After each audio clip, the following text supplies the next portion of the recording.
On va commencer peut-être par la petite histoire dans la grande, avec en tout cas un personnage qui a acquis une renommée mondiale au fil de ce conflit. Vous le reconnaissez forcément, Evgueni Prigojine, le patron de Wagner. On l'a entendu vociférer toute la semaine contre cette bureaucratie militaire qui aurait ralenti les livraisons de munitions qu'il attendait, causant la mort de centaines d'hommes. Il s'est plaint publiquement très fort. Il a même pointé du doigt le Kremlin et sans doute un peu Vladimir Poutine. Il y a de quoi s'interroger. Aujourd'hui, vous allez le comprendre, il fait un petit peu marche arrière. D'abord, le récit détaillé, les faits et rien que les faits, les indispensables de Nivine Potros. Bonsoir Nivine. Bonsoir Emmanuel, bonsoir à tous. Alors, que s'est-il passé précisément? Racontez-nous cette saga, puisque la tension est montée d'un cran ces derniers jours avec Prigojine. Alors on va y revenir dans quelques instants, mais d'abord regardez cette vidéo publiée il y a seulement quelques heures. On y voit Prigojine aux côtés de ces hommes en habit militaire à Bakhmout. Le message est plutôt rassurant. Здесь можно поздравить всех парней, которые воюют, тех, кто вкалывают на заводе и делают самые необходимые боеприпасы, вооружения. Alors a priori une vidéo somme toute des plus banales, mais c'est loin d'être le cas car la semaine a été très mouvementée pour le chef de la milice Wagner. Premier épisode mardi sur les réseaux sociaux, plus précisément sur son compte Telegram. Il publie un message adressé à l'armée russe qui ne fournirait pas à Wagner suffisamment de munitions. Il affirme même que des ordres venus d'en haut sont à l'origine de cette pénurie. Начальник генерального штаба и министр обороны раздают направо и налево команды, в которых говорится о том, чтобы ЧВК «Вагнер» не только боеприпасов не давать, а в том числе не помогать авиатранспортом. Идет просто прямое противодействие, которое называется никак иначе попытка уничтожить ЧВК «Вагнер». Это приравнивать к измене Родине. В тот момент, когда ЧВК «Вагнер» бьется за Бахмут, каждый день сотнями своих бойцов. Tentative de détruire Wagner, trahison, les mots sont forts. Le dialogue avec Moscou semble totalement rompu. Rapidement, le ministère russe de la Défense réagit. Il parle de commentaires exaltés et dément les accusations de Prigojine. Les informations faisant état d'un manque de munitions dans certaines unités d'assaut sont totalement fausses. Toutes les demandes sont satisfaites dès que possible. Le ministère de la Défense balaie donc d'un revers de main les difficultés d'approvisionnement de Wagner, même si le nom de Prigojine n'est jamais mentionné. Et deuxième épisode, hier, mercredi. Toujours sur les réseaux sociaux, toujours sur Telegram, il prend à nouveau la parole et cette fois, il étaye son coup de sang avec des chiffres. У школе мы перешли публичную переписку с Минобороны. ЧВК «Вагнер» недополучает 80% боеприпасов от требуемых для выполнения боевых задач. Поэтому заявление Министерства обороны является ничем иным, как просто плевок в сторону ЧВК «Вагнер».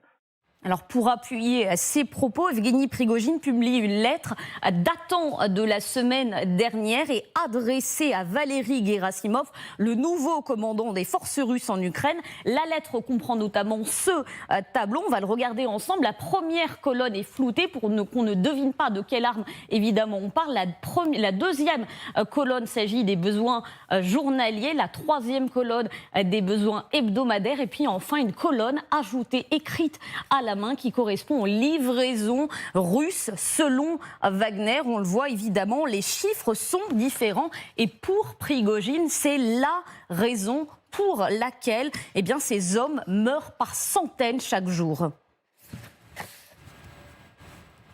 Il va même encore plus loin. En plus, il va publier 7 photos. Une réponse évidemment à la propagande de Moscou. Une photo sur laquelle on peut voir une pile de dépouilles des soldats de Wagner. On distingue au moins 50 corps. Et on comprend bien que c'est une provocation. Est-ce que Moscou a réagi, Nivine? Eh bien non, Emmanuel, aucun commentaire lors de son discours fleuve devant le Parlement. Eh bien, Poutine ne fait aucune référence à Wagner. Plus surprenant encore, ni Prigojine, ni aucun de ses officiels n'est présent dans la salle. Aucun soldat non plus présent au stade Loujnik hier. Wagner semble totalement absent de ces 3 jours censés célébrer l'opération spéciale en Ukraine, comme l'appellent les Russes. Aucun commentaire non plus du ministère russe de la Défense, ou du moins publiquement. Mais ce matin, Prigojine réapparaît et cette fois, le ton a changé. Сегодня в 6 утра сообщили о том, что начинается отгрузка боеприпасов. Основные подписаны, как нам сказали. Я хотел поблагодарить всех тех, кто помог нам это сделать. Вы спасли сотни, а может быть тысячи жизней парней, которые защищают свою родину, dали им возможность. Alors dans son message, Prigojine précise tout de même que pour l'instant il ne s'agit que de promesses. Les munitions ne sont pas encore arrivées. Alors le Kremlin lui a-t-il fait comprendre qu'il devait cesser ses critiques publiques, ou Vladimir Poutine lui a-t-il donné raison? Impossible évidemment de le savoir pour l'heure. Et on va s'interroger, en tout cas on va revenir un tout petit peu sur la sémantique de Prigojine utilisée cette semaine, parce que je crois qu'elle vous a tous étonné, cette sémantique. Salaud, politicard, ordure. Enfin, il s'est complètement lâché, pardon d'être vulgaire. Des obus, il y en a, mais il faut que des politicards, des ordures apposent leur signature. Quand on est à ce degré de violence verbale, Isabelle Lasserre, vous qui connaissez par cœur cette société russe, est-ce qu'on franchit la ligne rouge ou pas ? On voit en tout cas qu'il y a un conflit vraiment très très important au sein des forces armées russes, avec d'un côté, alors il y a d'un côté l'armée et le ministère de la Défense, de l'autre côté ce qu'on pourrait plutôt appeler les faucons, c'est Wagner avec Prigojine, et c'est aussi les milices de Kadyrov, et au milieu Poutine qui essaye de conserver un espèce d'équilibre, mais dont le but, de toute façon, enfin il y a une règle il y a une règle en Russie et au sein du Kremlin, c'est qu'on ne peut jamais manifester d'ambition politique. Or, il est vrai que Prigojine ne se contente pas de critiquer l'armée et le ministère de la Défense en dénonçant l'incompétence des forces armées qui n'ont pas réussi leur offensive, mais en plus, il s'est positionné en possible successeur de Vladimir Poutine. Et ça peut pas passer. Donc, il est probable que Vladimir Poutine ait décidé de le remettre sur les rails et de lui fermer son caquet, quoi, en gros. Alors, le remettre sur les rails, c'est une chose, évidemment, Bernard Guetta. Alors, même si on le revoit là, aujourd'hui, je crois d'ailleurs que c'est la première fois qu'on le voit avec un casque lourd, disant qu'il est sur la ligne de front à Barmout, je pense que nos téléspectateurs se disent, est-ce qu'il va vivre longtemps? Quelle est l'espérance de vie d'un homme comme Prigojine, qui a pointé du doigt, sans dire Kremlin ou Poutine, mais qui a pointé du doigt le sommet de l'État, malgré tout? Il a pointé du doigt quasiment Poutine. À un moment donné, je dirais que son espérance de vie, en tout cas politique, devrait être limitée. Mais au-delà de ça, parce que, après tout, que M. Prigojine ait un avenir ou pas, c'est son problème. Mais au-delà de cela, ce phénomène est un signe absolument probant, à mes yeux, en tout cas, en russe, on dirait bardak. Je vais vous donner la traduction française, mais ce n'est qu'une traduction, bordel. Du bardak, du bordel qui règne au sommet de l'État russe aujourd'hui, parce qu'il y a un immense désarroi que, pour ma part, j'ai senti dans le grand discours, enfin un long discours plutôt, de Vladimir Poutine devant les élus de la Douma, c'est-à-dire du Parlement. Cet homme disait n'importe quoi. Il était lunaire. Il a réussi à endormir plusieurs des personnalités qui assistaient à cela. Et de quoi a-t-il parlé au bout du compte, mais pendant de longues minutes, de l'évolution des taux d'intérêt pour l'achat d'un appartement, alors qu'il n'y avait pas eu un mot, mais pas un, dans son discours sur l'état du front, de ce qu'était sa définition de la victoire, ses buts de guerre, etc. C'est n'importe quoi. Il a juste annoncé le fonds spécial pour les familles de alors combattants. là, à ce moment-là, il a été applaudi, il a réveillé la Absolument. Absolument. Oui. C'est le seul moment où on a vu des visages. Ce qui prouve évidemment qu'il sait, que la salle sait, que la situation sociale des familles de militaires est un problème réel dans le pays. Mais au-delà de tout cela, nous sommes témoins d'un désarroi absolu. Et je crois qu'il faut savoir, non seulement voir les choses, mais les dire, plutôt que de nous affoler sur la Troisième Guerre mondiale, etc. Non, c'est pas ça le problème. Le problème, c'est que ces gens-là ne savent plus quoi faire. Alors, ce bardac, on peut le résumer en 5 photos, d'une certaine façon, qui résume assez bien la situation. C'est la galaxie qui évidemment est autour de Vladimir Poutine, une petite partie. À gauche, Sergueï Shoïgu et Valéry Gerasimov, le chef d'état-major qui fait aussi office de chef des opérations militaires sur le front. Et puis de l'autre côté, alors je ne sais pas si on doit les nommer électrons libres, Vincent Hugeux, Evgeny Prigojine et Kadyrov. Et entre ces deux extrémités, aujourd'hui, le torchon brûle, très clairement. Oui, alors Prigojine n'appartient pas au premier cercle poutinien. Ça n'est pas un ami, ça n'est pas un intime. Il lui a rendu des services, hier à Saint-Pétersbourg, aujourd'hui plus ou moins à Barmout. Il lui rendra encore sans doute quelques services, et c'est ça qui est sa seule garantie, sa seule assurance vie d'une certaine manière, mais ne surestimons pas son influence. C'est précisément l'illustration du syndrome d'Icare. C'est-à-dire qu'à partir du moment où Prigojine, qui est un caïd de la pègre, et patron d'une milice supplétive, sort de son couloir de nage et affiche des ambitions politiques pesées sur l'arène moscovite, c'est là qu'il devient dangereux. Il éveille aussi une hostilité franche de l'institution militaire, et notamment de ceux qu'il accuse nommément de faillite, à savoir Valéry Gerasimov, chef d'état-major, Sergueï Shoïgu, ministre de la Défense. L'un et l'autre sont toujours en poste, et même Gerasimov a regagné, à l'évidence, la confiance de Poutine. Et si vous voulez, il y a quand même quelque chose de très frappant dans la séquence qu'on est en train de vivre. D'abord, d'une certaine manière, le seul blitzkrieg qui peut avoir réussi, c'est celui de Prigojine. Il joue à un moment donné le peuple contre l'institution. C'est-à-dire qu'il a lancé un appel avec même un mot dièse, un hashtag, comme on dit en beau français, qui s'appelle « Give Shell to Wagner », donner des obus à Wagner. Si vous décalez un peu la lecture, ça donne « Gives Hell to Wagner », c'est-à-dire envoyer Wagner au diable. Mais c'est juste un Il fallait y penser, effectivement. Et alors, si vous voulez, dernier point sur lequel je voulais insister, mis à part la parenthèse enchantée de Sergueï Sourovikine, quand ce général dont il est relativement proche accède au commandement de l'opération militaire spéciale, de l'agression russe. De Syrie, là, il y a eu, semble-t-il, des circulations d'armes. Mais dernier point, mais qui est vraiment capital, c'est qu'au fond, on est passé du blitzkrieg au cessez-le-feu, apparemment. Il semble avoir, faute d'avoir des obus, senti le vent du boulet.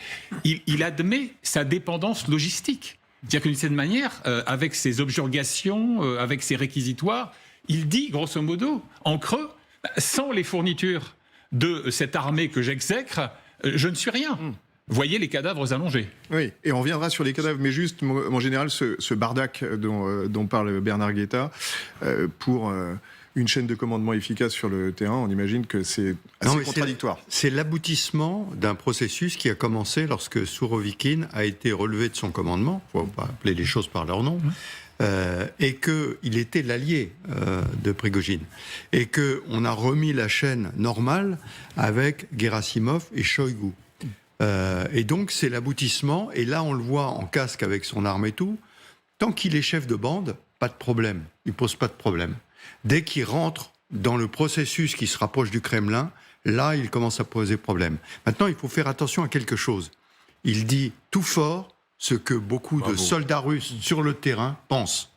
Et donc, je pense qu'il a voulu jouer cette carte-là. Shoïgu est critiqué depuis le début. Gerasimov est critiqué depuis le début. Mais personne ne le dit.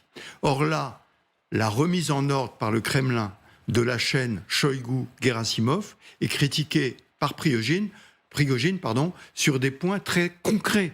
Les munitions. comment les soldats sont accompagnés. Et on sait que tout ceci ne fonctionne pas. Donc je pense que remise en ordre, reviens à ton rôle de chef de bande et arrête de créer, ça c'est pour que tu gardes une espérance de vie un peu plus longue. Ça c'est la première chose. Ceci étant, je pense que tout ce qu'il a dit, dans les réseaux, auprès des soldats russes, a eu un impact. Bien sûr. Et ça, il faut pas. Si vous voulez, les soldats russes ne s'expriment pas. C'est le seul qui peut s'exprimer comme ça. Mais on voit quand même des vidéos de soldats russes qui disent regardez comment on nous traite, etc., etc. Mais c'est du profil bas. Et aujourd'hui, alors que lui a osé le dire aux médias et à tout le monde. Aujourd'hui, des soldats russes qui se plaignent que Prigojine soit peut-être ravitaillé en munitions à l'issue, mieux que même à l'issue de ce qu'ils qualifient, eux, de chantage au Kremlin. Mais en 10 secondes, je crois que Prigojine, tactiquement, je parlais tout à l'heure du syndrome d'Icare, il s'approche trop du soleil du pouvoir et finit par se brûler les ailes.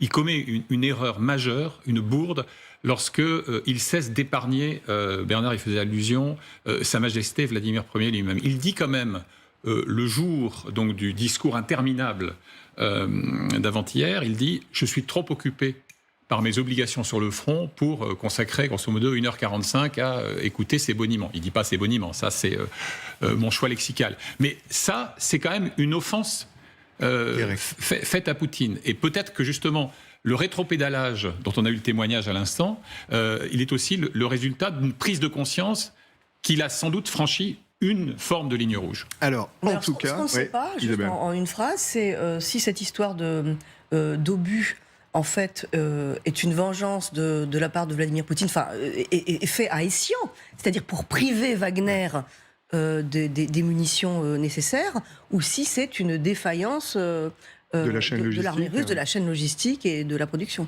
En tout cas, il nous apporte une information, et là, pour le coup, on ne pourra pas dire que c'est de la propagande ukrainienne. C'est cette, vous en parliez à l'instant, cette image de cadavres que l'on a naturellement flouté, des dizaines de cadavres. C'est lui-même, 50. Voilà, des dizaines, 50 cadavres, c'est lui-même qui le dit, et il dit « Mes hommes sont tombés par centaines, Isabelle Lasserre, ces derniers temps ». C'est-à-dire qu'il y a la reconnaissance d'un chef de guerre, qu'il y a des pertes qui sont des pertes monumentales sur le terrain. Il me semble que c'est la première fois. Oui, mais alors en plus, c'est là que Barmout entre en écho, si je puis dire, avec le premier anniversaire de la guerre. C'est-à-dire que l'intention de Vladimir Poutine était sans doute d'offrir Barmout en victoire, au moins symbolique, parce que vu ce qui reste à Barmout, les soldats russes ne pourraient rien en faire. Et là, il a échoué. Donc Barmout est une boucherie, une véritable boucherie. Les deux parties perdent des milliers d'hommes tous les jours, mais surtout du côté russe. Et en fait, ça fait plusieurs semaines que Prigojine annonce bientôt la prise de Barmout, et on en est toujours au même point. C'est-à-dire que Barmout n'est toujours pas tombé aux mains des forces russes. Donc c'est un échec pour l'armée russe, c'est un échec politique pour Vladimir Poutine, qui voulait au moins offrir cette victoire. C'est pour ça qu'il n'a pas parlé de ses succès militaires pendant son discours. Et donc ça vient... Tout ça, donc on ne peut pas non plus exclure que Vladimir Poutine trouve finalement, ou même que Gerasimov et Shoigu fassent un bilan qui n'est pas exactement celui de Prigojine. C'est-à-dire que même Prigojine, avec tous ses prisonniers, ses criminels, n'a pas réussi pour l'instant à prendre Barmout, alors que lui se targuait d'être bien meilleur que l'armée régulière. C'est le faire publiquement, peut-être, Bernard Guérin. Vous savez, il me semble qu'il faut lire ce qui se passe d'une manière très très simple. Bon, l'armée, au début de l'offensive, n'arrive pas, échoue complètement. À ce moment-là, Prigojine commence à avancer en disant « c'est des nuls, mais moi, dit-il au président, moi, je vais te conquérir cette Ukraine ». Et à ce moment-là, Poutine, lui, lâche la bride. Et effectivement, il monte en puissance, il trouve un allié, il fait nommer un homme à lui, véritablement un homme à lui, comme commandant des forces en Ukraine. Eh bien, ils échouent. Et à ce moment-là, troisième mouvement, Poutine se retourne vers l'armée, nomme le chef d'état-major, le numéro 1 de l'armée russe, le général Gerasimov, commandant en chef en Ukraine, c'est-à-dire qu'il repasse le bébé à l'armée. Si l'armée ne réussit pas maintenant, ce qui à mes yeux est infiniment probable, il ne restera rien à Poutine. Il ne restera rien, quand je dis rien, évidemment qu'il restera beaucoup de choses, mais il restera très très nu devant la défaite. Mon général, est-ce que on va revoir les images de Gerasimov, effectivement, qui est arrivé il y a quelques semaines sur le terrain. Est-ce que c'est l'échec de sa stratégie très coûteuse en hommes, hein? On sait qu'il y a une mortalité qui est plus importante aujourd'hui, en tout cas sur le front. Oui, alors, et ça n'avance pas. Gerasimov était très connu avant la guerre. C'est l'artisan de la victoire de 2014. C'est la guerre asymétrique, d'une certaine façon. Et la guerre du 24 février était probablement la même tentative. Oui. C'est-à-dire 2014, la prise de la Crimée sans coup férir, exactement, avec les petits hommes verts. Et le 24 février, la prise de Kiev ressemblait un peu à ça. C'est-à-dire beaucoup de pression, mais d'un autre côté, une prise rapide d'un objectif. Et là, il a échoué. Mais ce qu'il y a de plus grave, Shoigu Gerasimov, c'est que ce sont les artisans de la construction de l'armée russe depuis 15 ans. Absolument. Et là, c'est l'échec complet de cette organisation. Je ne parle même pas du combat sur le terrain. Je parle de la réorganisation de l'armée russe. C'est un échec. Et donc, ce qu'il y a d'intéressant, c'est que le président Poutine a choisi de mettre Gerasimov responsable de tout ça, a choisi de mettre comme responsable de l'armée de terre le général dont j'ai oublié le nom, qui commandait à Kharkiv, qui a subi un échec. Donc, en clair, ce qu'il y a d'important pour Poutine, c'est pas la capacité tactique des chefs, c'est leur fidélité au président. Et c'est la seule chose qui compte. Vincent Hugeux. D'autant que Gerasimov était connu avant même les coups de force de 2014 pour avoir théorisé une forme de guerre hybride, donc entre l'efficacité opérationnelle sur le terrain et tout l'espace informationnel, comme on dit, c'est-à-dire le recours à la désinformation, au renseignement orienté, etc. Ce qui est intéressant, c'est que la séquence qu'on tente de décrypter ici, elle illustre à l'évidence une des vieilles lois de la guerre. La victoire a 1000 pères et mères, la défaite est orpheline. C'est précisément parce qu'on ne peut pas revendiquer de victoire significative qu'on se déchire, qu'on se dispute en quelque sorte la dépouille de l'insuccès. Parce qu'au fond, s'il y avait eu toute une série de triomphes tactiques locaux, on aurait pu distribuer les médailles. Et bien, l'armée fédérale aurait eu sa part. Et puis Prigojine et ses soudards auraient eu la leur. Mais là, c'est précisément un reflet du désarroi dont Bernard Guetta faisait état tout à l'heure. C'est parce qu'on est dans l'insuccès qu'on revendique la paternité exclusive des très rares demi-succès. Soledar hier, peut-être Barmouth demain, très hypothétique. Et là, ça fait 6 mois qu'on attend. Voilà, oui. Ça marque effectivement. Et même Prigojine a dit que ce ne serait pas avant un certain temps. Il reste que ce sont les piliers de la guerre de Moscou en Ukraine qui commencent à s'affronter entre eux. Donc ça, c'est très très important parce que ça veut dire que le système a des failles et ça veut dire que le système commence à se... Alors, jusqu'où, personne n'en sait rien, mais c'est quand même très important. Moi, je dirais que le système commence à se déliter. Oui, d'accord.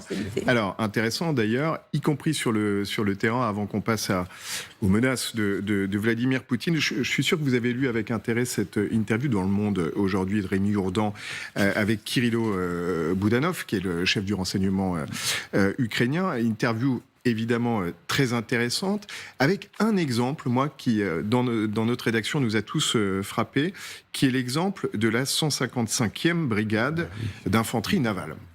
Qui est une brigade qui était une unité d'élite que les Ukrainiens avaient déjà affrontée. Et qui est aujourd'hui dans cette zone de Vuhledar. Regardez ce que dit Boudanov, c'est particulièrement intéressant parce qu'il est très factuel pour le coup. Il dit on connaît très bien cette brigade, on l'a affrontée l'an dernier près de Kiev lors de combats qui étaient très rudes. Jusqu'ici, on comprend. À l'époque, c'était la vraie 155e, une unité très bien équipée, très bien entraînée. Et là, aujourd'hui, à Vuhledar, nous avons, dit-il, capturé des gars de cette brigade. Aucun d'entre eux n'était un vrai soldat d'infanterie de marine. Et il conclut, au mieux, il ne reste plus que 2 soldats de l'unité initiale. C'est intéressant parce que ce que dit Boudanov, c'est les Russes ne pourront pas vaincre ça. Évidemment, lui laisse la responsabilité de ce propos, parce qu'ils n'ont plus de vrais soldats. Il y a eu des pertes tellement majeures qu'ils sont obligés de remplacer par des novices ou par des commis de cuisine qui sont allés chercher. Oui, alors deux cas. D'abord, l'encadrement. L'encadrement de ces unités a été décimé. On sait que l'armée russe a un problème d'encadrement, très peu de sous-officiers, et donc ça repose beaucoup sur les officiers et les officiers subalternes. Ces officiers subalternes ont été tués. Les académies militaires russes ont été les premières mobilisées pour renforcer les unités, et ils ont été tués. Et puis, deuxième point, les soldats qui arrivent là sont des soldats mobilisés, donc des gens qui n'ont pas d'expérience de la guerre. À l'inverse des Ukrainiens, dont il faut rappeler qu'ils font la guerre depuis 8 ans. Alors aujourd'hui, ils sont en train de mobiliser aussi les Ukrainiens, parce que ne nous trompons pas, ils ont eu beaucoup de pertes aussi. Mais le taux de gens qui ont connu la guerre, qui ont pratiqué, qui ont de l'expérience, etc., est bien plus élevé dans l'armée ukrainienne, parce que depuis 8 ans, les rotations d'unités ont eu lieu, que dans l'armée russe, qui s'est fait pas mal étrier pendant les 8 derniers mois, et qui aujourd'hui amène des novices qui effectivement sont mal encadrés avec l'équipement qu'on a pu leur fournir, parce que là aussi, l'armée russe a perdu beaucoup d'équipements. Donc effectivement, il y a un vrai problème du côté de l'armée russe. C'est pas parce qu'ils vont mettre 300 000 soldats en plus qu'ils seront bien encadrés, bien entraînés et qu'ils sauront faire la guerre. Et pour conclure là-dessus, Vincent Huju, une question de motivation aussi. Ils ne sont pas dans leur pays, pour le coup. Bon, qui est évidemment une sorte d'impasse récurrente, on l'a souvent dit ici, lorsque vous ne comprenez pas la cause que vous êtes censé défendre et incarner, vous avez évidemment moins d'âpreté au combat que l'ennemi. Ce qui est aussi intéressant dans cet entretien de Kirill Boudanov, qui donne d'ailleurs une autre interview dans la revue Forbes, mais où il dit à peu près la même chose, c'est qu'il note par exemple que l'intensité des bombardements russes, en dépit de ce qu'on dit, a nettement décru. Lui, selon son décompte, alors évidemment, ça n'est pas neutre, ce n'est pas un analyste indépendant, il est là pour servir la cause de Kiev, c'est sa mission. Il dit par exemple qu'on est passé de 60 000 obus par jour, côté russe, à 60 000. 20 000. 20 000, oui. Et ce, en quelques mois. Donc il dit aussi, il y a non seulement cette impasse quant à la régénération du potentiel humain, mais également, et malgré les importations iraniennes, éventuellement nord-coréennes, il y a aussi une impasse et une pénurie en termes de munitions. Voilà, moi ce qui m'a semblé vraiment passionnant dans cette interview, c'est qu'il réussit en fait à prendre un ton effectivement très factuel, très analytique, et sans vouloir anticiper sur le sujet suivant, il dit aussi quelque chose d'assez pertinent sur la menace nucléaire, mais je n'en dis pas davantage. Mais